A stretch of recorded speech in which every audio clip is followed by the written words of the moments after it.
What an amazing moment this is for the Apostle Paul. Just to refresh, in Acts chapter 16, God says, don't go here. They're busy doing the work of the ministry here. And then Paul has a vision. I do want to just elaborate on this for a moment, and that is that the Apostle Paul had Silas and the Apostle Luke with him. Now, let's just be clear. Luke was one of the original disciples with Jesus. He walked with Jesus. He lived with Jesus. He heard everything Jesus had to say to the living apostles, disciples.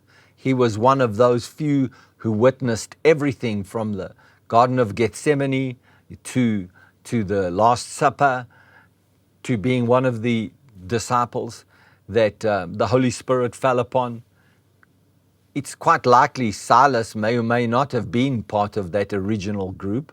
Certainly Saul became Paul, was not part of that.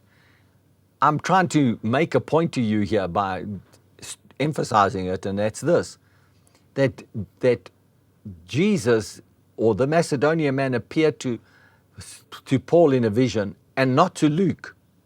Why is it that the vision came to Paul and not to Luke? I mean, if you wanted to talk about seniority in terms of being with Jesus or not being Jesus, Luke was the senior guy there. But the mandate and the primary calling was on Paul. God said, separate to me Paul and Barnabas to go and speak to a people that I will send them to for that work. So in God, there is a separation of the mandate he gave to Paul versus the mandate that was a generalized mandate that he gave to Luke. Go into all the world and preach the gospel.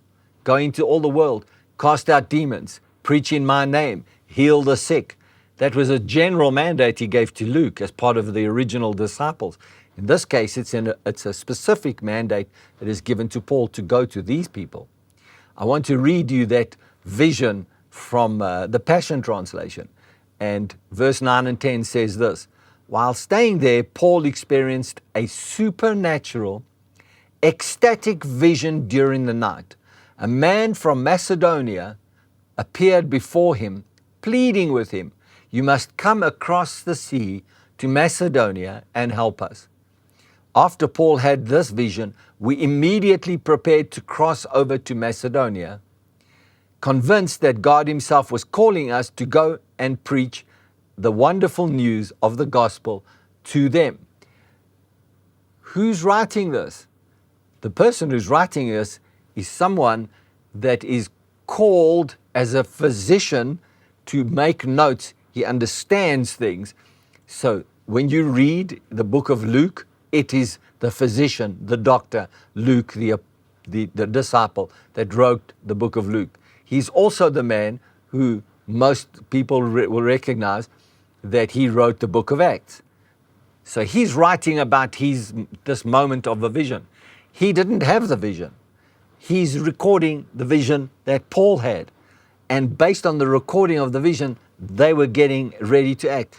And I like the way that they said we immediately prepared to cross over to Macedonia.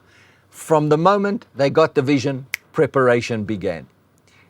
And I'd say to you, if you have any doubt about anything that you're doing in your future, you need to wait for God to give you clarity on this.